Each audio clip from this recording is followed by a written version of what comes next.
ఆ final exam కూడా ఈజీగానే ఉంటుంది, కానీ సబ్జెక్ట్ అయితే అర్థం చేసుకుని ఆచరణలోకి కూడా తీసుకురావాలి. సో ఇక్కడ బాబా చెప్పేది ఆత్మజ్ఞానం కాబట్టి ఆత్మ అన్న స్థితిలో ఉండి వినాలి. దానికి మనం చేయవలసిన సంకల్పము, నేను ఆత్మను, నిరాకార జ్యోతిర్బిందు స్వరూపాన్ని, శివ్ పరమాత్మ నా తండ్రి. బాబాతోటి టీచర్ అన్న సంబంధాన్ని కూడా జోడించాలి. దానికి మనం చేయవలసిన సంకల్పము, నేను ఈశ్వరీయ విద్యార్థిని, బాబా నాకు టీచరు. బాబాతోటి సద్గురు అన్న సంబంధాన్ని కూడా జోడించాలి. దానికి మనం చేయవలసిన సంకల్పము, బాబా నాకు సద్గురువు, నేను మాస్టర్ సద్గురును. బాబాతోటి జీవిత భాగస్వామి అన్న సంబంధాన్ని కూడా జోడించాలి.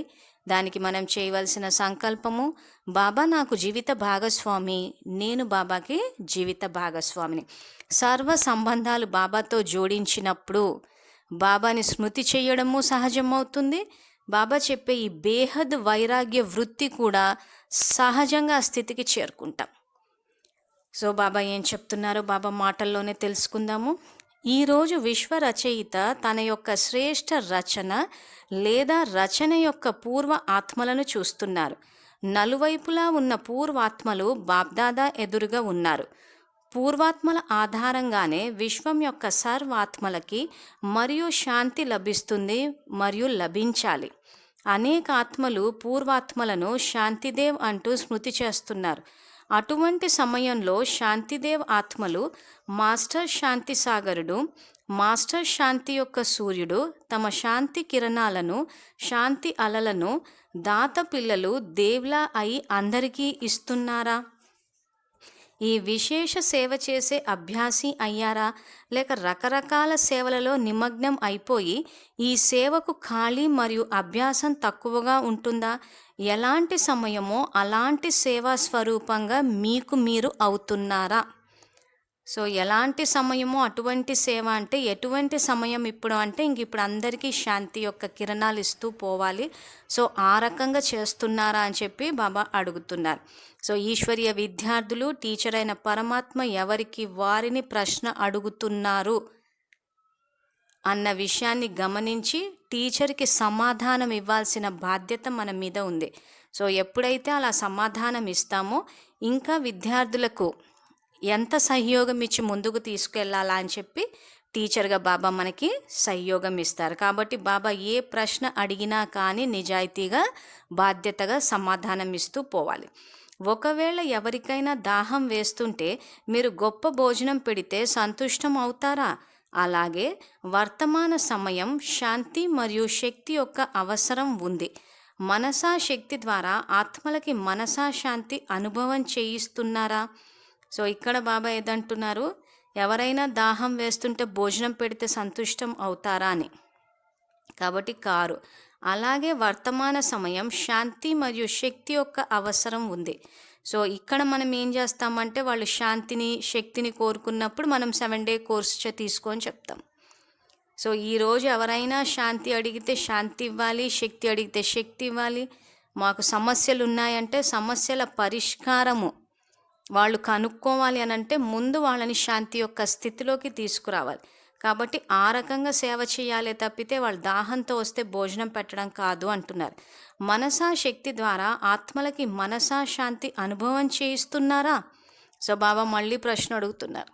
సో మనసా శక్తి అంటే మన సంకల్ప శక్తి ద్వారా ఆత్మలకి మనసా శాంతి అనుభవం చేయిస్తున్నారా? వాని ద్వారా చెవుల వరకు సందేశం చేరుస్తున్నారా? కానీ వానితో పాటు మనసా శక్తి ద్వారా మనస్సు వరకు చేరుకున్నారా? మనస్సు యొక్క ధ్వని మనస్సు వరకు చేరుకుంటుంది. కేవలం నోటి యొక్క ధ్వని చెవులు మరియు నోటి వరకు ఉండిపోతుంది. కేవలం వాని ద్వారా వర్ణన శక్తి మరియు మనస్సు ద్వారా మనన శక్తి, మగ్న స్వరూప శక్తి రెండూ లభిస్తాయి. వారు వినేవారు మరియు వీరు తయారయ్యేవారు అవుతారు. ఇద్దరిలో తేడా వస్తుంది. కనుక సదా వాచ మరియు మనసా సేవలు రెండింటిలో వెనువెంట ఉండాలి అంటున్నారు. సో ఇక్కడ మన జ్ఞానం అన్న చదువుకి యోగం అన్న పదును పెట్టమంటున్నారు. అలా కాకుండా మురళీలు చదివేసుకుని అభ్యాసం చేసేసి చెప్తే, ఇక్కడ బాబా చెప్పినట్టు నోటి ద్వారా చెప్తే అది చెవుల వరకు నోటి వరకే వెళ్తుంది. సో దానివల్ల వాళ్ళు వింటారంతే అంటున్నారు. కానీ ఎప్పుడైతే మనసా శక్తిని, మన సంకల్ప శక్తిని, యోగ శక్తిని కూడా వాడుతామో అప్పుడు వాళ్ళు తయారవుతారు అంటున్నారు. అంటే సమర్థులుగా రాజ్య పదవులకు తయారవుతారు. సో సేవ చేసేటప్పుడు బాబా వాణి శక్తితో పాటు ఇక్కడ మనసా శక్తిని కూడా వాడాలా అని చెప్తున్నారు. వర్తమాన సమయంలో విశేషంగా భారతవాసీయుల్లో ఏమి పరిస్థితి చూశారు? ఇప్పుడు శ్మశాన వైరాగ్య వృత్తిలో ఉన్నారు. అటువంటి శ్మశాన వైరాగ్య వృత్తి వారిని బేహద్ వైరాగిగా చేయటానికి స్వయం బేహద్ వైరాగ్య వృత్తి కలిగిన వారుగా అవ్వండి. మీకు మీరు పరిశీలించుకోండి అంటున్నాడు. సో ప్రపంచంలోని ఆత్మలని ఇప్పుడు అందరూ మోహములో ఉండి ఆ మోహం ద్వారా దుఃఖాన్ని అనుభవిస్తున్నారు. కాబట్టి అలాంటి వారందరినీ బేహద్ వైరాగ్య వృత్తి కలిగిన వారిగా అవ్వండి అంటున్నారు. తో సేవలో మళ్ళీ బాబా పెట్టిన స్టాండర్డ్స్ ఎంత హైగా ఉన్నాయో చూడండి. సో ఇక్కడ మన ద్వారా ఏంటంటే బేహద్ వైరాగ్య వృత్తి అంటే నాకు ఒక్క బాబా తప్పితే ఇంకెవరూ లేరు, ఇంకా ఇప్పుడు ఇంటికి తిరిగి వెళ్ళాలి, ఈ సంకల్పాలు చేస్తున్నామంటే పాత ప్రపంచం మీద ఆ మోహం అన్నది పోయిందని అర్థం. సో దీన్నే జ్వాలారూప యోగ స్థితి అని కూడా అంటారు. సో ఆ మురళిలో దాన్ని వివరించాము. ఆ మురళిలో బాబా అవే సంకల్పాలు ఇచ్చారు. సో కాబట్టి ఇప్పుడు మిమ్మల్ని మీరు పరిశీలించుకోండి అంటున్నాడు. అప్పుడు రాగం, అప్పుడప్పుడు వైరాగ్యం రెండింటిలో నడుస్తున్నామా లేక బేహద్ వైరాగిగా అయ్యామా అని పరిశీలించుకోండి అంటున్నాడు. సో అప్పుడప్పుడు వైరాగ్యం, అప్పుడప్పుడు రాగం అంటున్నారు. అంటే రాగద్వేషాలు అంటూ ఉంటారు, లేదా అనురాగం అంటారు, మోహము అంటారు. సో కాసేపు రాగం ఉంటుంది, కాసేపు వైరాగ్యం ఉంటుంది. ఇలా నడుస్తున్నారా లేక బేహద్ వైరాగిగా అయ్యామా అని పరిశీలించుకోండి అంటున్నాడు. బేహద్ వైరాగి అంటే దేహరూపీ ఇంటితో కూడా వైరాగ్యం రావాలి. దేహం కూడా బాబాది, నాది కాదు. ఇంత దేహాభిమానానికి అతీతం అవ్వాలి. బేహద్ వైరాగి ఎప్పుడూ కూడా సంస్కారాలకు, స్వభావాలకు, సాధనాలకు దేనికి వశీభూతం కారు. అతీతంగా అయి యజమాని అయి సాధనాల ద్వారా సిద్ధి స్వరూపంగా అవుతారు. సాధనాన్ని విధిగా చేసుకుంటారు. విధి ద్వారా స్వ ఉన్నతి యొక్క వృద్ధి సిద్ధిని పొందుతారు. ఆధారం నిమిత్తంగా ఉంటుంది కానీ ఆధారం కాదు. ఆధారానికి అధీనం అవ్వటం అంటే వశీభూతం అవ్వటం. బేహద్ వైరాగి అంటే ఎవరా అని చెప్పేసి బాబా ఈ వివరణ అంతా ఇచ్చారు. సో అవ్యక్త మురళీలన్నీ ధారణకు సంబంధించినవి. సో వింటున్న ఈశ్వరీయ విద్యార్థులందరూ ఎవరికి వాళ్ళు చెక్ చేసుకోవాలి, మనం బేహద్ వైరాగిగా అయ్యామా లేదా అని చెప్పి. బేహద్ వైరాగిగా అయితేనే ఫైనల్ ఎగ్జామ్ అన్నది పాస్ అవ్వగలిగి టాప్ ర్యాంకర్లుగా వస్తాం. ఫైనల్ ఎగ్జామ్ అన్నది అసలు ఏంటా అని చెప్పేసి క్లుప్తంగా ఈ బేహద్ వైరాగ్య స్థితి అన్న 2వ భాగంలో చెప్తాము. సో ఇక్కడ అసలు ఈ బేహద్ వైరాగ్య అంటే ఏంటో తెలుసుకుని అప్పుడు బాబా ఎందుకు ఈ బేహద్ వైరాగ్య స్థితి మీద ఇంత డెప్త్గా చాలా మురళీలు ఉన్నాయి ఈ పాయింట్ మీద. మాకు దొరికినవన్నీ అంటే ఎక్కడెక్కడైతే మేము చదివి ఈ బేహద్ వైరాగ్య స్థితి అన్నది కనిపించిందో అవన్నీ అప్లోడ్ చేస్తున్నాం, చాలా ఇంపార్టెంట్ కాబట్టి. ఈ విద్యార్థులు ఈ వాక్యాలు చదువుకుని ఎవరికి వాళ్ళు చెక్ చేసుకోండి. ముఖ్యంగా ఫైనల్ ఎగ్జామ్కి ప్రిపేర్ అయ్యే స్టూడెంట్స్ అయితే మాత్రము కంపల్సరీగా ఒక్కొక్క పాయింట్ని చెక్ చేయాలి. సో ఇక్కడ బాబా చెప్పినట్టు బేహద్ వైరాగి అంటే దేహరూపీ ఇంటితో కూడా వైరాగ్యం రావాలి. అంటే ఇంకా దేహం పట్ల ఏ అనురాగము, మోహం అన్నది ఉండకూడదు. దేహం కూడా బాబాది, నాది కాదు. ఇంత దేహాభిమానానికి అతీతం అవ్వాలి. సో ఇప్పుడు దేహరూపీ ఇంటితో వైరాగ్యం రావాలి అంటే ఏం చేయాలన్నది బాబా ఇక్కడ సంకల్పం ఇచ్చేశారు. సో బాబా మనకి సంఘము యుగంలో సంకల్పాలన్న ఖజానా ఇచ్చాను అంటారు.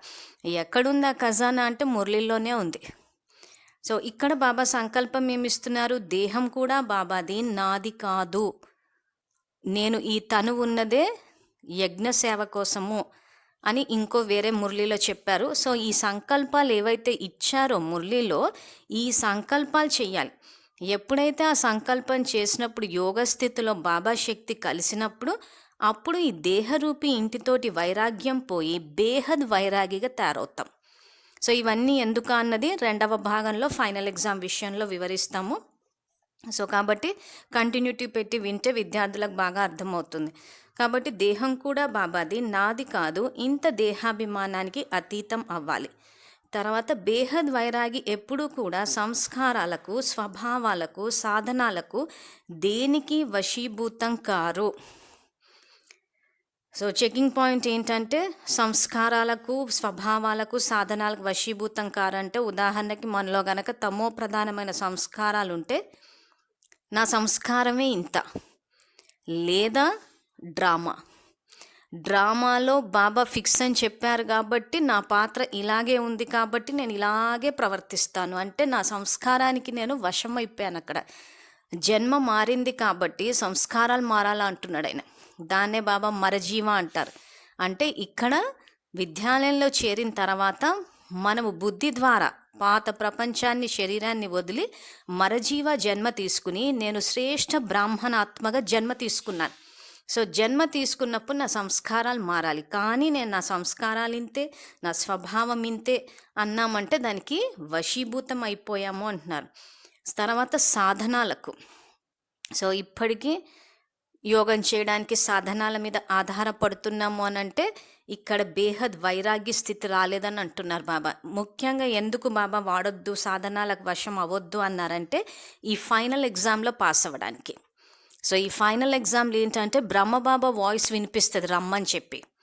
సో ఎక్కడికి రమ్మని చెప్తే అక్కడికి చేరాలి అంటారు. సో అలా చేరాలి అని అంటే మనం మ్యూజిక్లు, కమెంటరీలు పెట్టుకుంటే ఆ వాయిస్ టచ్ అవ్వకపోవచ్చు కాబట్టి పరీక్షల్లో ఫెయిల్ అవుతారంటారు.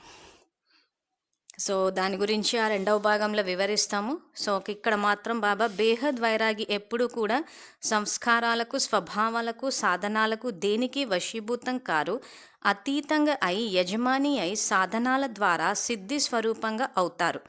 సాధనాన్ని విధిగా చేసుకుంటారు. విధి ద్వారా స్వ ఉన్నతి యొక్క వృద్ధి సిద్ధిని పొందుతారు. ఆధారం నిమిత్తంగా ఉంటుంది కానీ ఆధారం కాదు. ఆధారానికి అధీనం అవ్వటం అంటే వశీభూతం అవ్వటము అంటున్నారు. సో ఇక్కడ ఈ మురళిలో పాయింట్ వచ్చాయి. కానీ యాక్చువల్గా సాధనాల గురించి చెప్పేటప్పుడు బాబా ఏమంటారంటే అవి సేవకు వాడాలి కానీ యోగానికి కాదు అంటారు. సో కాబట్టి సాధనాలు ఏవైతే ఉన్నాయో అవి సేవ కోసం వాడాల్సిందే అన్నది దీని అర్థం. వేరే చోట్ల కూడా చాలా చోట్ల ఎక్స్ప్లెనేషన్స్ ఇచ్చారు బాబా దాని గురించి. సో బాబా ఎక్కడెక్కడ ఏది చెప్పారో అన్నీ కలుపుకుని చదవాలి. విడివిడిగా పెట్టుకుని చదివితే అర్థాలు మారిపోతాయి. సో కాబట్టి ఇక్కడ విధిగా యజమానులై వాడాలి అని అంటున్నారు. సో ఆధారం నిమిత్తంగా ఉంటుంది కానీ ఆధారం కాదు.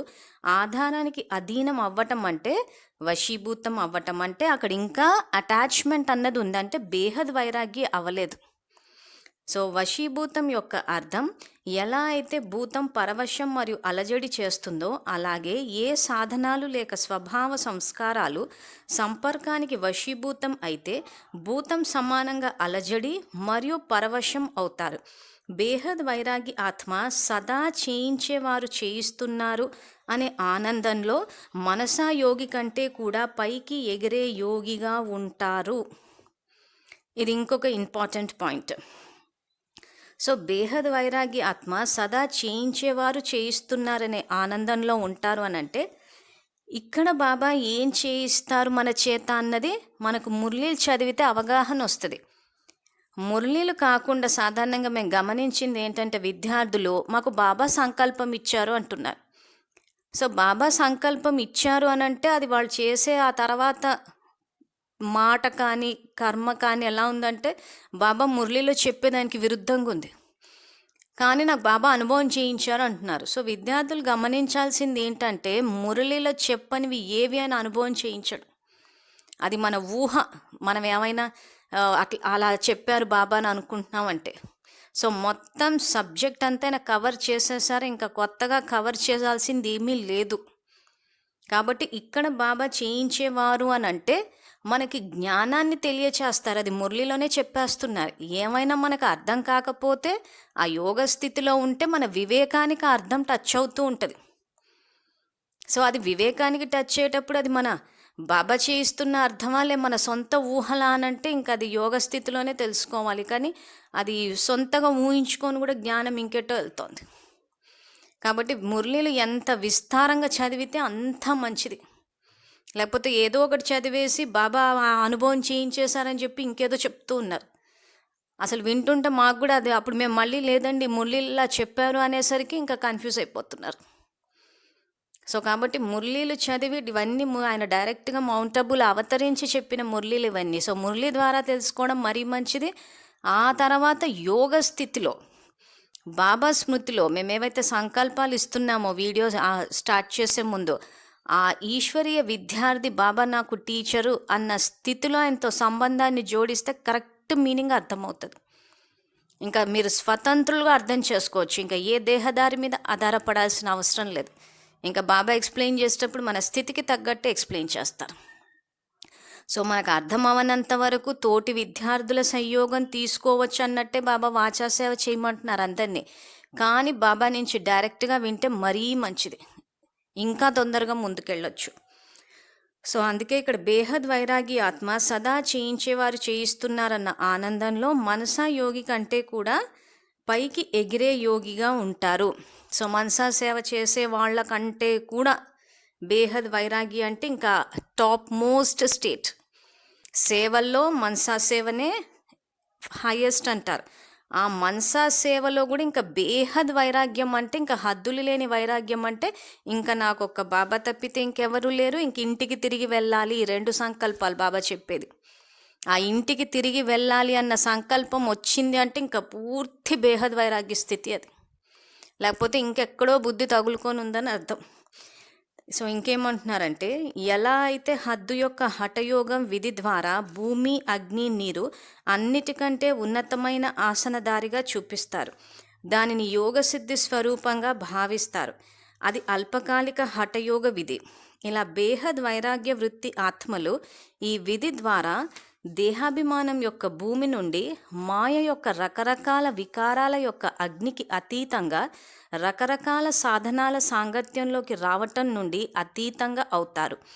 ఎలాగైతే నీటి యొక్క ప్రవాహం అందరినీ తన వైపు ఆకర్షిస్తుందో, అలాగే ఏ రకంగానైనా అల్పకాలిక ప్రవాహం తన వైపు ఆకర్షితం చేయకూడదు. అలా నీటి ప్రవాహానికి పైకి ఎగిరే వారినే ఎగిరే యోగి అంటారు. ఈ అన్ని సిద్ధులు బేహద్ వైరాగ్యం యొక్క ద్వారా లభిస్తాయి. సో ఇక్కడ బాబా నీటి ప్రవాహం అంటే ఇక్కడ ప్రస్తుతం సమాజంలో ఏమవుతుందంటే అందరూ చేస్తున్నారు కాబట్టి నలుగురితో నారాయణ అని చెప్పి వెళ్ళిపోతూ ఉంటారు. అదే అంటున్నారు బాబా, ఎలా అయితే నీటి ప్రవాహానికి ఆకర్షితం అయిపోయి ఆ ప్రవాహం తన వైపు ఆకర్షిస్తుంది అని అంటే, నలుగురితో నారాయణ అందరూ చేస్తున్నారు కాబట్టి మేము చేస్తున్నామని అలా ఆకర్షించబడొద్దు అంటున్నారు. అలా నీటి ప్రవాహానికి పైకి ఎగిరే వారినే ఎగిరే యోగి అంటారు. సో నలుగురు చేస్తున్నారు కాబట్టి నలుగురితో పాటు మనం తప్పులు చేయకుండా దానికన్నా పైన స్థితిలో ఉండాలి అని అంటే బాబా చెప్పింది చేయమని యోగ స్థితి అంటున్నారు, యోగి జీవితం అంటున్నారు. సో అందరూ చేస్తున్నారు కదా అని చెప్పి అందరితో పాటు మనం కూడా బట్టీలని అవి ఇవని చేసేస్తున్నాం. చెయ్యొద్దని ఏం అనటం లేదు. కానీ ఇక్కడ ఏమంటున్నారనంటే యోగి జీవితాన్ని గడపమంటున్నాడు ఆయన. సో అమృతవేళ చేయాలా, గంటల యోగం చేయాలన్నా, యోగి జీవితాన్ని గడపాలా అంటే యోగి జీవితాన్ని గడపాలి. ఇంత సబ్జెక్ట్ అయినా చెప్పేది కూడా అందుకోసమే. సో ఈ అన్ని సిద్ధులు బేహద్ వైరాగ్యం యొక్క ద్వారానే లభిస్తాయి అంటారు. సో వైరాగ్యము రాకపోతే ఏమవుతుందంటే ఇంకా నలుగురితో పాటు అందరు ఏది చేస్తే మేము అదే చేస్తాం. ఎప్పుడైతే ఆ బేహద్ వైరాగ్యం అన్నది వస్తుందో అప్పుడు వీటన్నిటికీ పైన, సో ఆ పైన అంటే బాప్ సమాన స్థితి. ఆ బాప్ సమాన స్థితి లేనప్పుడు ఏమవుతుందంటే ఇంకా నలుగురితో పాటు అన్నట్టు నలుగురు ఏది చేస్తే అదే చేస్తారు. వాళ్ళు అలా చేస్తారు, వీళ్ళ చాలా చోట్ల పరిస్థితులు ఎట్లయిపోయిందంటే ఇదిగో ఇది బాబా మహావాక్యము అని చెప్పి చూపిస్తుంటే కూడా లేదు, సెంటర్లో ఇలా జరుగుతోంది, మౌంట్ అబులో ఇలా జరుగుతోంది అంటున్నారు. అంటే ఏంటి, అల్పకాలిక నీటి ప్రవాహానికి ఆకర్షితులయ్యారు. ఉదాహరణకి భక్తి మార్గం, ఈ 12 జ్యోతిర్లింగాలు భక్తి మార్గం యొక్క విధి విధానాలు ఆపేసేయండి అని చెప్పారు. దాని మీద బోల్డ్ అని మురళీలు ఉన్నాయి. అవన్నీ ఫోటోలు తీసి కూడా వీడియో చేసినా ఏమవుతుందంటే ఇక్కడ బాబా అన్నట్టు నీటి ప్రవాహం వైపు ఆకర్షితులైపోయారంటే అందరూ చేస్తున్నారు 12 జ్యోతిర్లింగాలు పెట్టి. సో అందరితో పాటు మేము చేస్తాం. మరి బాబా వాక్యం ఇలా ఉంది కదా, మరి ఇక్కడ ఎందుకు చేస్తుంది అంటే ఇక్కడ సెంటర్ మౌంట్ అబులో చేస్తున్నారంటారు. సో విద్యార్థులు ఈ రకంగా చూసి వేరే మార్గంలోకి వెళ్ళిపోతారని చెప్పేసి బాబా 72లో మధువన నివాసీలకే చెప్పారు భక్తి మార్గం యొక్క విధి విధానాలను ఆపండి అని చెప్పేసి. సో ఆ మురళి బయటికే రాలేదు అసలు. ఎందుకంటే విద్యార్థులు అవ్యక్త మురళీలు చదవరు, సాకారంలోనేమో ఆ పాయింట్ కవర్ అవ్వలేదు. సో 72లోనే మధువన నివాసీలకు చెప్పిన విషయం అన్నది బయటికి రాలేదు కాబట్టి ఆ నీటి ప్రవాహం అన్నట్టు బాబా ఇక్కడ ఎగ్జాంపుల్ చెప్పినట్టు ఆ నలుగురితో పాటు ఆ భక్తి యొక్క విధి విధానాల వైపు వెళ్ళినప్పుడు అధికారి ఆత్మలు కాలేకపోయారు. సో అష్టశక్తులు మీరు వాడలేకపోవడానికి కారణం మీలో అధీన సంస్కారం అంటున్నారు. సో అందరూ చేస్తున్నారు కాబట్టి మేము చేస్తాం. మరి బాబా చెప్పింది ఏంటి? సో బాబా చెప్పినట్టు మనం చేయగలుగుతున్నామంటే అధికార స్థితి లేదు, నలుగురితో చేస్తున్నాం, ఇంకా మనం ఏం చేయగలం, ఇప్పుడు కాదు అన్నామంటే మళ్ళీ సమస్యలు. సో ఆ సమస్యల విషయానికి వచ్చేసరికి ఏమైపోతుంది, ఆ అధీన సంస్కారాలు ఉన్నా పర్లేదు, ఇప్పుడు మనం సేవాకార్యం పార్టిసిపేట్ చేయకపోతే మళ్ళీ బ్రాహ్మణికి కోపం వస్తుంది, మళ్ళీ సెంటర్కి రానివ్వనంటది, మౌంట్ అబుకి తీసుకెళ్ళనంటది అని చెప్పి అక్కడికి ఆగిపోతున్నారు. అంటే బేహద్ వైరాగ్య స్థితి రాలేదు. సో ఇంకా అక్కడ ఏముంది, అనురాగం ఉంది అటు సెంటర్ పట్ల, మౌంట్ అబు పట్ల. సో ఇదే ఛానల్లో అవినాశి సంతోషము అని చెప్పి ఏదైతే వీడియో అప్లోడ్ చేశామో అందులో బాబా అదే చెప్తున్నారు, మీరు వ్యక్తులు, స్థలము, వైభోగాల పట్ల ఆకర్షితులు అవుతున్నారు కాబట్టే సదా ప్రసన్నంగా ఉండటం లేకపోతున్నారు అని. సో ఇక్కడ స్థానం పట్ల ఆకర్షితులయ్యాం. సో ఆ స్థానం పట్ల మనకు మోహము, ఆ అనురాగం అన్నది ఉన్నది కాబట్టే మనం చాలాసార్లు బాబా మురళిని ఫాలో కాలేకపోతాం. తెలుసు బాబా మహావాక్యాలు ఏంటా అని చెప్పి, కానీ అవి ఫాలో అయ్యామనంటే మళ్ళీ మౌంట్ అబుకి తీసుకెళ్లరు. సో కాబట్టి స్థానం పట్ల ఆకర్షణ ఉంది, మనకి అనురాగం ఉంది. ఇంకా పూర్తి బేహద్ వైరాగ్య స్థితి అంటే బాబా చెప్పినట్టు ప్రవాహానికి పైకి, అంటే ఇప్పుడు నలుగురు ఏం చేస్తున్నారా, శ్రీమతాన్ని ఉల్లంఘించి అని చెప్పి ఆ ప్రవాహానికి ఆకర్షితులు అవుతున్నామే కానీ దాని నుంచి పైకి వెళ్ళి ఆ బాబా చెప్పిన పూర్తిగా అధికారి ఆత్మలు, పూర్తిగా జ్ఞాని ఆత్మలు, బాబ్ సమాన స్థితి, ఆ స్థితికి రాలేకపోయాం. అందుకే బేహద్ వైరాగ్య స్థితి మీద బాబా ఇన్ని మురళీలు నడిపేశారు. సో ఒక్కసారి విద్యార్థులు చదివి చూడండి. అందుకే మరీ చెప్తున్నాము, ఏ విద్యార్థులు అయితే ఫైనల్ ఎగ్జామ్కి ప్రిపేర్ అవుతున్నారో ఆ ఫైనల్ ఎగ్జామ్కి ప్రిపేర్ అయ్యే విద్యార్థులైతే బాబా మురళిని ఉన్నది ఉన్నట్టు పాటించాల్సిందే. సో ఈ ఇందాక భక్తి ఉదాహరణ తీసుకున్నట్టు భక్తి ఆపమన్నారంటే ఇంకా ఆపాల్సిందే, ఎందుకంటే అవి అధీన సంస్కారాలు. సో భక్తిని ఎందుకు సమాప్తం చేశారా అని చెప్పేసి కూడా ప్రత్యేకంగా బాబా మురళీల ఫోటో తీసి ఒక వీడియో పెట్టాము. అది చూస్తే విద్యార్థులకు ఆ పాయింట్ అర్థమవుతుంది, ఎందుకు సమాప్తం చేశారా అని చెప్పి. తర్వాత ఇంకొక మురళిలో కూడా భక్తి సంస్కారాలు మీలో ఉంటే శక్తుల్ని వాడలేకపోతారన్నారు. ఆ వీడియో కూడా చూసినా కానీ అర్థమవుతుంది. సో ఇప్పుడు సబ్జెక్ట్ ఏదైతే బేహద్ వైరాగ్యం ఉందో దాని గురించి తెలుసుకుందాం. తర్వాత బాబా ఇంకేమంటున్నారంటే, బేహద్ వైరాగి అంటే ప్రతి సంకల్పం, మాట, సేవలో బేహద్ వృత్తి, స్మృతి, భావన మరియు కామన ఉండాలి అంటున్నారు.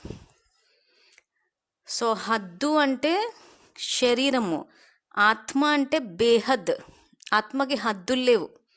సో అందుకే ఇక్కడ బేహద్ వైరాగి అంటే ప్రతి సంకల్పం, మాట, సేవలో బేహద్ వృత్తి, స్మృతి, భావన మరియు కామన ఉండాలి.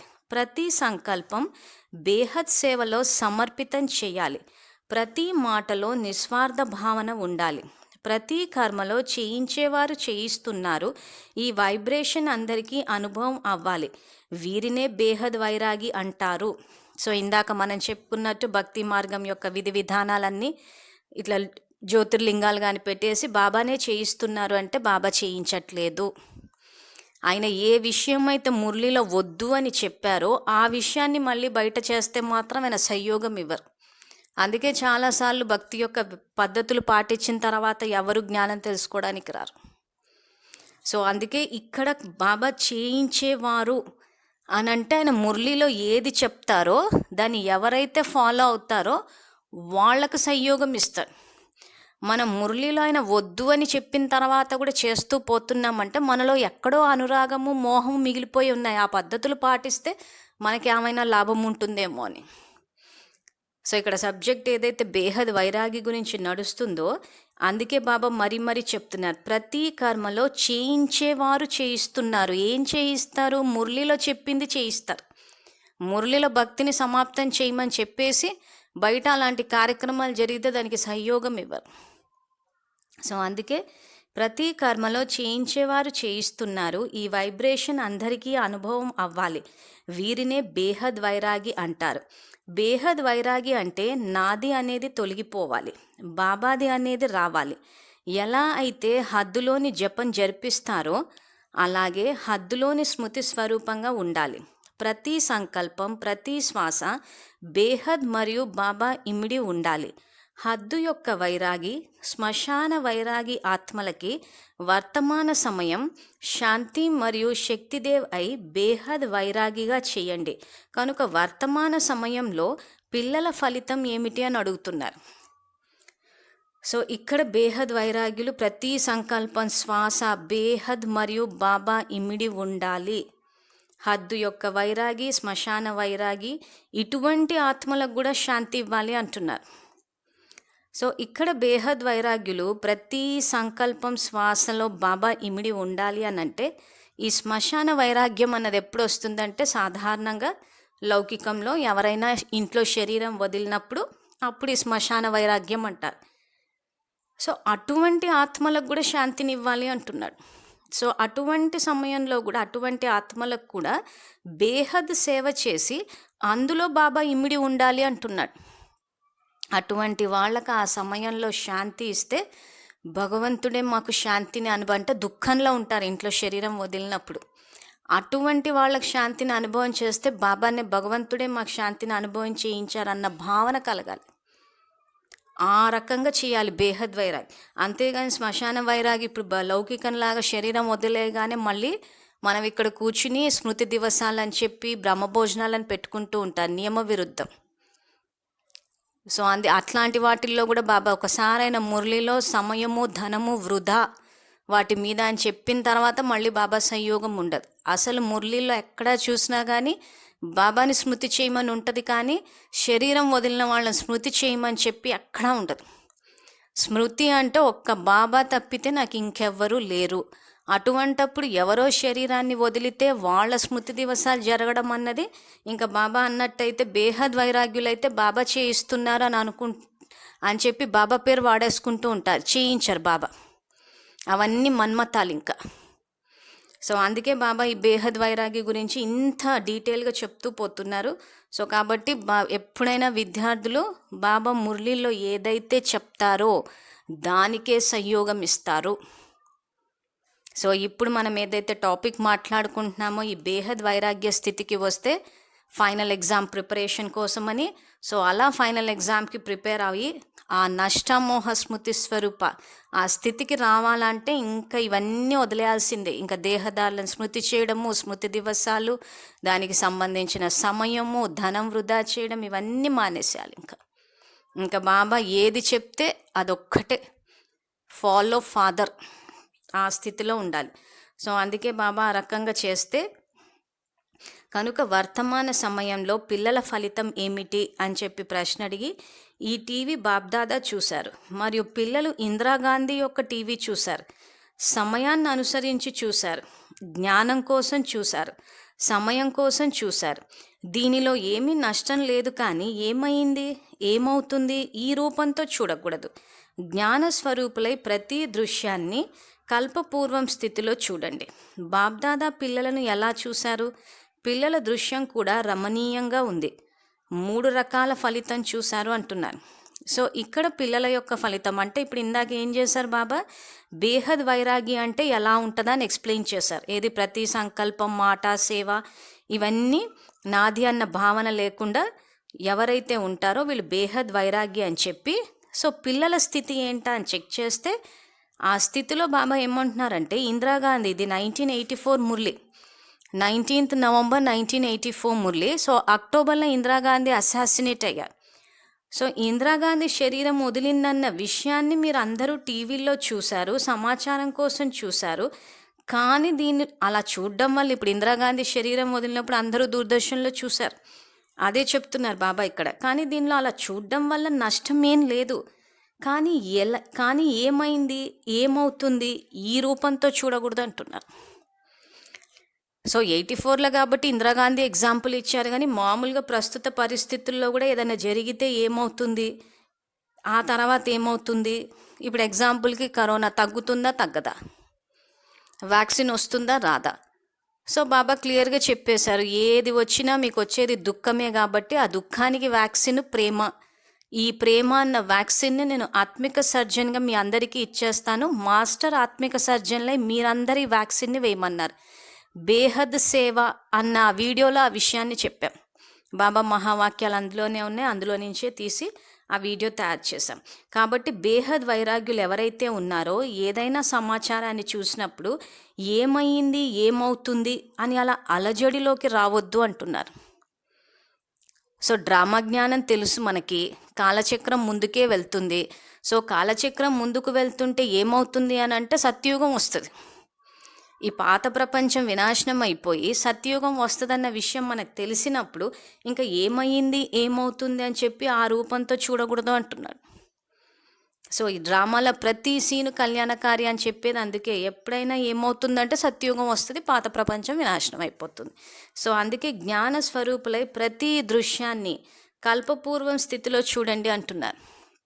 సో కల్పపూర్వం స్థితి అని అంటే మళ్ళీ ఆ సీన్ రిపీట్ అయిందా, ఈ వ్యక్తి రిపీట్ అయిందా అని ఇది కాదు బాబా ఉద్దేశము.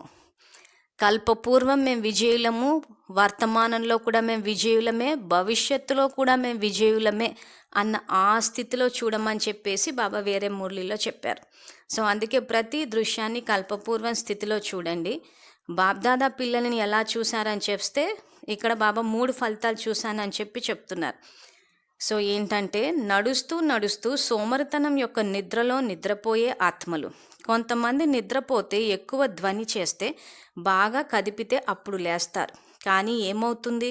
కాసేపు మేల్కొంటారు, తర్వాత నెమ్మదిగా సోమరితనం యొక్క నిద్రలో నిద్రపోతారు. దుప్పటి కప్పుకుని నిద్రపోవటం అంటే ఇదే. ఇప్పుడు రిహార్సల్స్ జరుగుతున్నాయి, అంతిమంలో ఇంకా జరుగుతుంది. ఇప్పుడైతే లేపినా కానీ ముఖం కడుక్కుని నిద్రపోతున్నారు.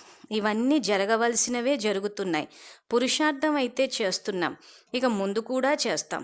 సంగమ యుగంలో పురుషార్థం అయితే చేయవలసిందే. ఇలా అంటారు సోమరితనంతో నిద్రపోయే ఆత్మలు. సో ఇక్కడ బాబా ఎంతమంది పిల్లలు బేహద్ వైరాగిగా అయ్యారా అని చెప్పేసి చెక్ చేస్తే అందులో బాబా 3 రకాల పిల్లలు. అందులో మొదటి రకం పిల్లలు ఏం చేస్తున్నారంటే బేహద్ వైరాగ్యులు అవ్వలేదు, నడుస్తూ ఇంకా సోమరితనం నిద్రలో నిద్రపోతున్నారు అంటున్నారు. సో ఇవన్నీ మళ్ళీ మనకి చెకింగ్ పాయింట్స్. సో మనం ఆ రకంగా ఏమన్నా చేస్తున్నామా, నిద్రపోవడము, మేల్కోవడము, ఆ తర్వాత మళ్ళీ మొహం కడుక్కొని నిద్రపోవడము. సో ఇక్కడ ఏమంటున్నారు బాబా, రిహార్సల్స్ జరుగుతున్నాయి, అంతిమంలో ఇంకా జరుగుతుంది అంటున్నారు. రిహార్సల్స్ అంటే అంతిమంలో ఏదైతే ఆ మెగా సీన్ ఉందో, ప్రకృతి వైపరీత్యాలు, వాటికి రిహార్సల్ ఇప్పుడు జరుగుతుంది అంటున్నారు. ఇప్పుడు ఇదే ఛానల్లో అకస్మాత్తు పాఠం యొక్క మొదటి దృశ్యం అని జపాన్ సునామీ అని చూపించాడు బాబా. సో అది ఏంటన్నట్టు రిహార్సల్. ఆ తర్వాత మళ్ళీ జపాన్ రికవర్ అయింది, మళ్ళీ నార్మలైజ్ అయింది. కానీ ఇప్పుడు జరిగే ఆ మెగా సీన్ ఏదైతే ఉందో ప్రకృతి వైపరీత్యం, ఇంకా మళ్ళీ నార్మల్సీకి రెస్టోర్ అవ్వడం అంటే ఇంకేకంగా సత్యుగమే వస్తుంది. మళ్ళీ జపాన్ రీకన్స్ట్రక్ట్ చేయడం అంటూ ఉండదు. నార్మల్సీకి రెస్టోర్ 2011 తర్వాత వాళ్ళు మళ్ళీ నార్మల్సీకి తెచ్చారు దాన్ని. అలా ఉండదు, ఇంకా సత్యుగమే వచ్చేస్తుంది. సో అందుకోసమని ఏమంటున్నారంటే రిహార్సల్స్ జరుగుతున్నాయి, అంతిమంలో ఇంకా జరుగుతుంది. ఇప్పుడైతే లేపినా కానీ ముఖం కడుక్కుని నిద్రపోతున్నారు. అంటే ఇంకా పూర్తి వైరాగ్యం అనేది ఇంకా రాలేదు, ఇంకా ఇవన్నీ జరుగుతున్నాయి. ఆ తర్వాత మళ్ళీ మామూలు రోజులు వచ్చేస్తాయిలే అని. ఇప్పుడు ఉదాహరణకి కరోనా విషయమే తీసుకుంటే అందరూ ఏమంటున్నారంటే ఇంకా అది తగ్గిపోతుంది, మళ్ళీ పాత ప్రపంచం వస్తుంది అంటున్నారు. సో తగ్గిపోయి మళ్ళీ పాత రోజులు రావడం అంటే పాత ప్రపంచం రావడం. కానీ బాబా మురళీలు ఏమంటున్నారు, కొత్త ప్రపంచం వస్తుంది అంటున్నారు. కొత్త ప్రపంచం కోసమని నేను అవతరించారే తప్పితే పాత ప్రపంచాన్ని తేవడానికి రాలేదు. సో అందుకే ఇక్కడ ఏమంటున్నారు, రిహార్సల్స్ జరుగుతున్నాయి, అంతిమంలో ఇంకా జరుగుతుంది. కానీ ఇవన్నీ జరుగుతూనే ఉంటాయిలే అని చెప్పి మనం ఏం చేస్తున్నామంటే ఇప్పుడు లేపినా కానీ, అంటే బాబా వచ్చి లేపుతున్నారు మనల్ని, కానీ మొహం కడుక్కొని మళ్ళీ నిద్రపోతున్నాం. అంటే ఏం చేస్తున్నాం, బాబా మురళీలు వింటున్నాం. అవును బాబా చెప్పారు వినాశనం జరుగుతుందని, ఎప్పుడు జరుగుతుందో ఏమో మరి, మొదటి నుంచి 36 నుంచి చెప్తూనే ఉన్నారు అని చెప్పి అనుకుని మళ్ళీ నిద్రపోతున్నాం. ఇవన్నీ జరగవలసినవే జరుగుతున్నాయి, పురుషార్థం అయితే చేస్తున్నాం, ఇంకా ముందు కూడా చేస్తాం. సంగమయుగంలో పురుషార్థం అయితే చేయవలసిందే. ఇలా అంటారు సోమర్తనంతో నిద్రపోయే ఆత్మలు. సో విద్యార్థులు చెక్ చేసుకోవాలి, ఇలాంటి మాటలు మాట్లాడుతున్నాము అని అంటే బేహద్ వైరాగ్య స్థితిలోకి రాలేదని అర్థం. సో ఏమంటున్నారు విద్యార్థులు అంటే, ఇవన్నీ జరగవలసిందే, బాబా చెప్పారు కదా, పురుషార్థం అయితే చేస్తున్నాము, ముందు కూడా చేస్తాము, అంతిమంలో వినాశనం జరిగేటప్పుడు కూడా ఇంకా మేము అవ్యక్త మురళీలు చదువుకుంటామని కూడా అంటున్నారు కొంతమంది. అంటే ఇంకా వెళ్ళే ఉద్దేశం లేదు, అంటే ఇంకా ఇంటికి తిరిగి వెళ్ళాలి అని బాబా ఏదైతే అశరీరీ స్థితి, అశరీరీ భవ అని చెప్పిన వరదానాలన్నీ మర్చిపోయి ఇంకా ఈ ప్రపంచంలో ఉండాలి అన్న మోహం మిగిలిపోవడం వల్ల సైన్స్ సాధనాలు ఫెయిల్ అయితే మేము అవ్యక్త మురళి చదువుకుంటూ ఇక్కడే ఉంటాము అంటున్నారు అందరు. సో దీని అర్థం ఏంటంటే ఇంకా మోహము, అనురాగం మిగిలిపోయి ఉంది, బేహద్ వైరాగ్య స్థితిలోకి రాలేదు. తర్వాత ఇతరులు మేల్కోవటం చూస్తారు, మామూలుగా కూడా దుప్పటి తొలగించి ఒకరినొకరు చూసుకుని నిద్రపోతుంటారు కదా, అలాగే వీరు కూడా ఇలా అనుకుంటారు, విశేషమైన వారు కూడా ఈ వేగంతోనే నడుస్తున్నారు అని ఇతరుల బలహీనతను చూసి తండ్రిని అనుసరించటానికి బదులు అక్కయ్యలను అన్నయ్యలను అనుసరిస్తున్నారు మరియు వారి బలహీనతలను అనుసరిస్తున్నారు. ఇలాంటి సంకల్పాలు చేస్తూ సోమరతనం యొక్క నిద్రలో నిద్రపోతున్నారు. కానీ కొందరు ఉత్సాహ ఉల్లాసాలతో సోమరితపు నిద్రను త్యాగం చేస్తున్నారు. అలజడి జరిగి కదిలారు, లేచారు, ముందుకు వెళ్ళారు, కానీ మధ్య మధ్యలో సోమరితనం యొక్క సంస్కారం ఆకర్షిస్తూనే ఉంటుంది. తర్వాత మరల అలజడి తర్వాత మరల ముందుకి వెళ్ళటం. సో బాబా చెప్పిన 3 రకాల పిల్లల్లో ఇందాక మనం చూసినట్టు నిద్రపోయే వాళ్ళు చేస్తాము ఎలాగో నడుస్తుందని, రెండో వాళ్ళు ఏం చేస్తున్నారంటే మేల్కుంటున్నారు కానీ బ్రహ్మబాబాను చూడాల్సిన చోట అన్నయ్యలను అక్కయ్యలను అనుసరిస్తున్నారు. సో అన్నయ్యలను అక్కయ్యలను అనుసరించడం అంటే ఇప్పుడు ఇందాక మనం ఎగ్జాంపుల్ చెప్పుకున్నట్టు భక్తి మార్గం యొక్క విధి విధానాలు. సో బాబా సమాప్తం అంటారు, మళ్ళీ అన్నయ్యల అక్కయ్యని అనుసరించడము, ఆ తర్వాత వాళ్ళలో ఉన్న బలహీనతలను అనుసరించడము. సో ఆ బలహీనతల్ని అనుసరించేటప్పుడు కూడా ఏం చేస్తున్నారంటే బాబా నిమిత్తం చేశారు కాబట్టి మేము చేస్తున్నాము అంటున్నారు. కానీ మురళిలో పాయింట్ ఉందా లేదా చెక్ చేసుకోవాలి.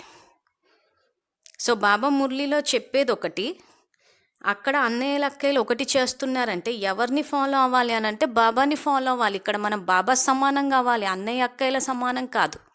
సో అందరు ఏమంటున్నారు, వాళ్ళ బలహీనతల్ని అనుసరిస్తున్నారు, ఇలాంటి సంకల్పాలు చేస్తూ సోమర్తనం యొక్క నిద్రలో నిద్రపోతున్నారు.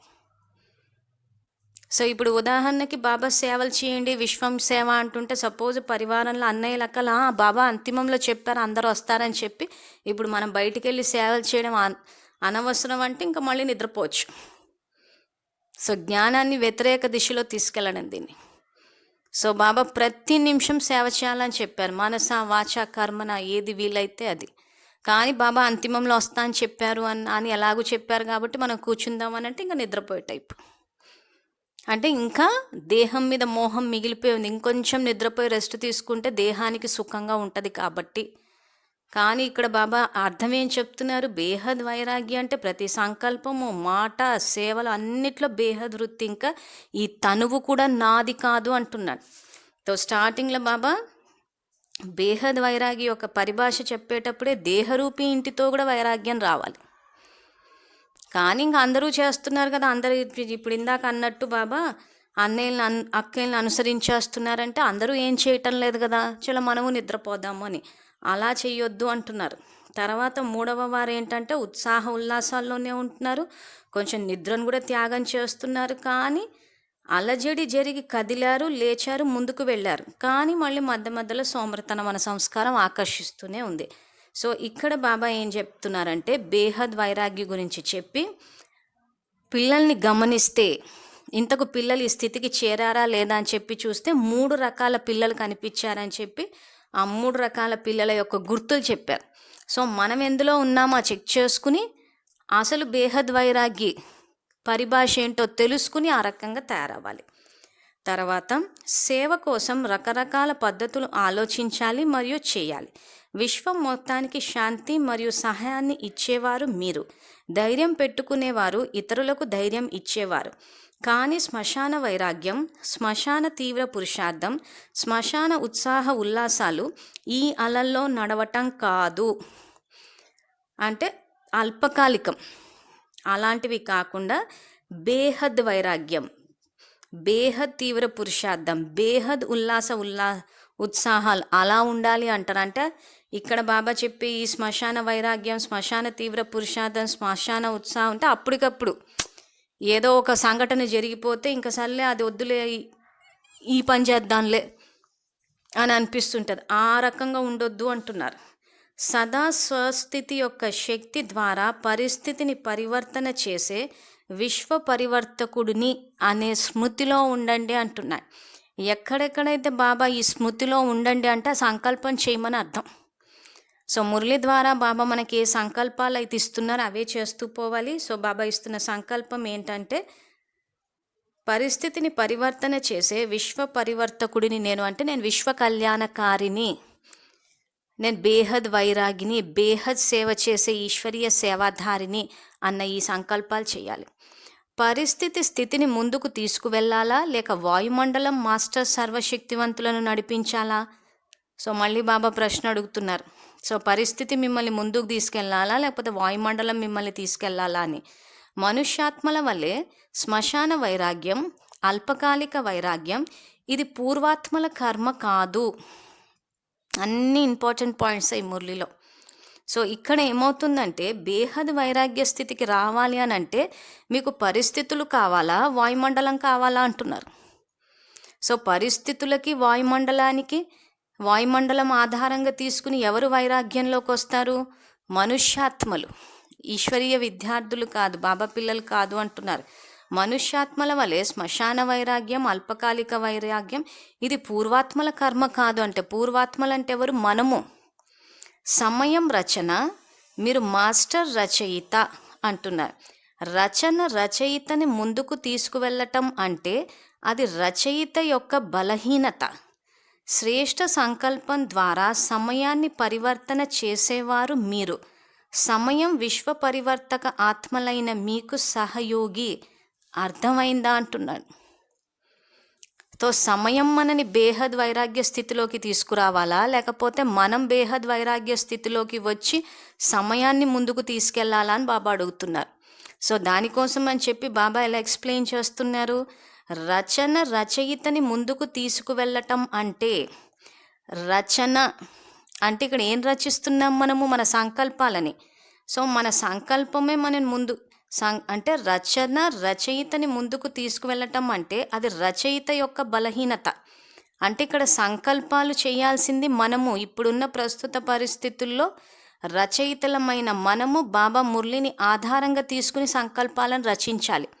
సో బాబా మురళిని ఆధారంగా తీసుకుని సంకల్పాలు రచించకుండా సమయాన్ని ఆధారంగా తీసుకుని, సమయం మారితే అంటే ఇప్పుడు ఉదాహరణకి ఇప్పుడు సమయం మారేసరికి ఇప్పుడు సమయాన్ని ఆధారంగా తీసుకుని చేస్తున్నాం. అలా చేస్తున్నారంటే మీరు బలహీనంగా ఉన్నారని అర్థం. రచయిత యొక్క బలహీనత ఇది అంటున్నాడు. శ్రేష్ఠ సంకల్పం ద్వారా సమయాన్ని పరివర్తన చేసేవారు మీరు అంటున్నారు. మన సంకల్పం ద్వారా సమయాన్ని పరివర్తన చెయ్యాలే కానీ సమయం మనల్ని పరివర్తన చేసేటట్టు ఉండదు. మనము సమయాన్ని పరివర్తన చేశాము అని అంటే మనం అధికారి ఆత్మలు సంపూర్ణ స్థితికి వచ్చినట్టు. సమయము మనల్ని పరివర్తన చేస్తోంది అంటే మనం బలహీనంగా ఉన్నామని అర్థం. సో అలా కాకుండా మనమే సమయాన్ని పరివర్తన చెయ్యాలి అంటే బేహద్ వైరాగ్యులు అవ్వాలి. అర్థమైందా అని చెప్పి బాబా ఇక్కడ అర్థమైందా అని అడుగుతున్నారు. సమయాన్ని చూసి ముందుకు వెళ్ళటం, సమయం మిమ్మల్ని కదిలించటం కాదు. స్వయం ముందుకు వెళ్ళి సమయాన్ని సమీపంగా తీసుకురండి. ఇప్పుడు ఏమవుతుందో అనే ప్రశ్న అందరికీ వచ్చింది, కానీ ప్రశ్నని ఫుల్ స్టాప్ రూపంలో పరివర్తన చేసుకోండి. ఇది ఫుల్ స్టాప్ బిందువు పెట్టటం. ఇలాంటి సమయంలో ఏమవుతుంది అనే ప్రశ్న రాకూడదు, కానీ ఏమి చేయాలి, నా కర్తవ్యం ఆ సమయంలో ఏమిటి అని ఈ సేవలో నిమగ్నం అవ్వండి అంటున్నాడు. సో ఇక్కడ బాబా సమయాన్ని చూసి ముందుకు వెళ్ళటం కాదు అని అంటే బాబా ఎప్పటి నుంచో చెప్తూ వెళ్ళినా కానీ ఇప్పుడు ఇంకా సమయం ఎండింగ్కి వచ్చేసినా కానీ ఇంకా విద్యార్థులు ఇంకా సమయం మారుతుంది, పాత రోజులు వస్తాయి, పాత ప్రపంచం వస్తుంది, అప్పుడు సేవలు, అప్పుడు చదువుతాము, ఇవన్నీ ఇంకా ఆలోచిస్తున్నాము అని అంటే ఇంకా సమయం మీద ఆధారపడుతున్నాం. సమయం మీద ఆధారపడము, డిపెండ్ అవ్వడము, అటాచ్ అయి ఉన్నాము అని అంటే బేహద్ వైరాగ్య స్థితి రాలేదు. ఇంకా సమయం ఏదన్నా మారి అది అనుకూలంగా మారితే అప్పుడు చూసుకుందామనంటే మన శక్తి సామర్థ్యాలు వాడటం లేదు ఇక్కడ. సో అందుకే బాబా ఇందాక ఏం ప్రశ్న అడిగాడు, వాయుమండలం మాస్టర్ సర్వశక్తివంతుల్ని నడిపించాలా అంటున్నాడు. సో విద్యార్థుల పరిస్థితి ఎట్లుంది, ఇప్పుడు మనమే ముందుకెళ్ళి చేస్తే సమస్యలు వస్తాయేమో, సర్లే కొంతకాలం ఆగితే పరిస్థితులు మారుతాయేమో చూద్దాము అంటే ఇక్కడ అందుకే అంటున్నారు వాయుమండలం మాస్టర్ సర్వశక్తుల్ని నడిపించాలా అని అంటే బలహీనమైపోయామని అర్థం. సో ఇది ఎందుకు బాబా ఇవన్నీ మనకు నేర్పిస్తున్నాడంటే అంతిమ ఫైనల్ ఎగ్జామ్ అప్పుడు ఇంకా చాలా ఇది ఉంటాయి పరిస్థితులు. ఇప్పుడు రిహార్సల్సే ఇట్లున్నాయి, ఇంకా అంతిమంలో ఫైనల్ ఎగ్జామ్ టైంకి వచ్చేసరికి ఏమైపోతుందంటే ఇంకా అప్పుడు వాయుమండలాన్ని బట్టి పరిస్థితిని బట్టి అన్నిటికీ బలహీనం అయిపోయి ఉంటే అసలు కనీసం బాబా మనకి ఇచ్చిన టచ్ కూడా మనకు తెలియదు. సో అంతిమంలో ఏమవుతుందో అంటున్నారు, బ్రహ్మబాబాని వాయిస్ వినిపిస్తుంది మీ అందరికీ రమ్మని చెప్పేసి అంటున్నారు. సో ఎక్కడికి వెళ్ళాలి, ఎలా వెళ్ళాలి, ఇవన్నీ మన బుద్ధికి ఎప్పుడు టచ్ అవుతుంది, ఎప్పుడైతే మనము వైరాగ్య స్థితిలో ఉంటామో, ఎప్పుడైతే మన స్థితి పరిస్థితులకు పైన ఉంటుందో, ఎప్పుడైతే మనం సమయానికన్నా ముందు రెడీ అయి ఉంటామో అప్పుడు. సో అదే బాబా ఈ మురళిలో చెప్తూ ఏమంటున్నారంటే, ఇప్పుడు ప్రశ్నని ఫుల్ స్టాప్లో రూపంలో పరివర్తన చేసుకోండి అంటున్నారు. దేనికి ఏమవుతుందో అన్న ప్రశ్న మీ అందరికీ వస్తుంది అంటున్నారు. సో ఏమవుతుంది, సత్యుగం వస్తుంది, కానీ సత్యుగానికి వెళ్ళే ముందు బాబా అందరికీ ఫైనల్ ఎగ్జామ్ పెడతా అంటున్నారు. సో కాబట్టి ఫుల్ స్టాప్ పెట్టేసి పరివర్తన చేసుకోండి అంటున్నారు. సో మనకు భవిష్యత్ ఏంటో తెలుసు, త్రికాలదర్శులు మీరు అంటున్నాడు. సో త్రికాలదర్శులైన మనకి అసలు ప్రశ్నలు రావద్దు ఏమవుతుందని. సో మనం ఎక్కడి నుంచి వచ్చాము, సత్యయుగం నుంచి వచ్చాము. ఇప్పుడు సంగమయుగం నడుస్తుంది, నెక్స్ట్ ఏమొస్తుంది, సత్యయుగమే వస్తుంది. సో సత్యయుగానికి వెళ్ళడానికి బాబా మనని రెడీ చేస్తున్నారు, ఇక్కడ సంపూర్ణ స్థితికి తీసుకొస్తున్నారు. సో ఆ సత్యయుగంలో పదవులు ఇవ్వాలి కాబట్టి ఇక్కడ చదువుకుని పాస్ అవ్వండి అంటున్నారు. సో ఆ చదువుకుని పాస్ అవ్వడానికి ఫైనల్ ఎగ్జామ్ ఉంటుంది కాబట్టి ఆ ఫైనల్ ఎగ్జామ్లో మీరు స్మూత్గా పాస్ అవ్వాలి అని అంటే ఈ వైరాగ్య స్థితిలో ఉండాలి. ఎందుకంటే ఫైనల్ పేపరే నష్టమోహ స్మృతి స్వరూప కాబట్టి, అంటే మీ మోహం అన్నది పూర్తిగా నష్టం అయిపోయి పూర్తిగా ఆత్మ అన్న స్మృతిలో స్వరూపం అయిపోయి ఉండాలి. నష్టమోహ స్మృతి స్వరూపాన్ని అంటే బాబాని తలుచుకుని బాబా టైంకి గుర్తొస్తాడు అది కాదు.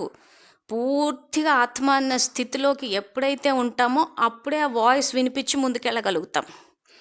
నష్టం మోహ అంటే మోహం పూర్తిగా నష్టం అయిపోయి నేను ఆత్మను అన్న స్మృతి స్వరూపం పూర్తిగా అయిపోవాలంటే ఇంకా పూర్తిగా ఆత్మ అన్న హయ్యెస్ట్ స్టేజ్కి వచ్చేస్తాం. సో అందుకే ఫుల్ స్టాప్ అన్న పెట్టేసేయండి. ఇలాంటి సమయంలో ఏమవుతుందనే ప్రశ్న రాకూడదు, కానీ ఏమి చేయాలి, నా కర్తవ్యం ఆ సమయంలో ఏమిటి అని ఈ సేవలో నిమగ్నం అవ్వండి. సో ప్రస్తుత పరిస్థితులు చూసుకుని ఏమవుతుందో అని చెప్పి భయపడకుండా ఇక్కడ ప్రశ్నలకు ఫుల్ స్టాప్ పెట్టి ఇప్పుడు నేను ఏం చేయాలి, నా కర్తవ్యం, నా బాధ్యత ఏంటి అని చూసుకుని ఆ సేవలో నిమగ్నం అవ్వండి అంటున్నాను. తర్వాత ఎలా అయితే అగ్నిని ఆర్పేవారు అగ్నిని ఆర్పటంలోనే నిమగ్నం అవుతారు, ఇది ఏమైందని ప్రశ్నించరు, తమ సేవలో నిమగ్నం అయిపోతారు కదా, అలాగే ఆత్మిక సేవాధారి యొక్క కర్తవ్యం ఆత్మిక సేవలో నిమగ్నం అవ్వాలి. సో ఇందాక బాబా ఏమన్నారు, ఏమైనా ప్రశ్నలు వస్తే ఫుల్ స్టాప్ పెట్టేసేయండి, ఆ సమయంలో నా కర్తవ్యం నా బాధ్యత ఏంటి అని చెప్పి ఆ సేవలో నిమగ్నం అవ్వండి అన్నారు. అని చెప్పి ఇక్కడ ఏమంటున్నారు, ఏ సేవ చేయమంటున్నారు, ఆత్మిక సేవ. అగ్నిని ఆర్పేవారు ఏ రకంగా అయితే అగ్నిని ఆర్పుతారే తప్పితే ఈ అగ్ని ఎక్కడి నుంచి వచ్చింది, ఎలా వచ్చింది, ఏమైందని చెప్పి ప్రశ్నించరో, ఇప్పుడు మొత్తం ప్రపంచమంతా దుఃఖము అలజడి యొక్క అగ్నిలో ఉన్నప్పుడు మన శాంతి యొక్క శీతల జలాన్ని వేయమని బాబా అర్థం. సో ఇప్పుడు పరిస్థితుల్లో నా కర్తవ్యం ఏంటని చెప్పి చూసుకుని ఆ సేవకి వెళ్ళిపోవాలంటే వెంటనే మన యోగశక్తి ద్వారా శాంతి యొక్క కిరణాలు, శాంతి యొక్క జల్లులు ఇవన్నీ పడేటట్టు ఆత్మిక సేవలో నిమగ్నం అవ్వాలి. ప్రపంచం వారికి కూడా అతీత స్థితి అనుభవం అవ్వాలి. అర్థమైందా?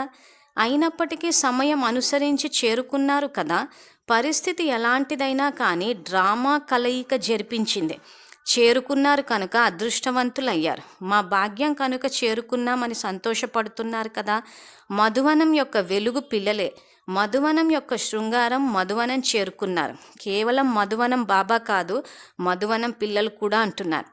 సో ఇక్కడ ఏమంటున్నారంటే ప్రపంచం వారికి కూడా అతీత స్థితి అనుభవం అవ్వాలి అంటున్నారు.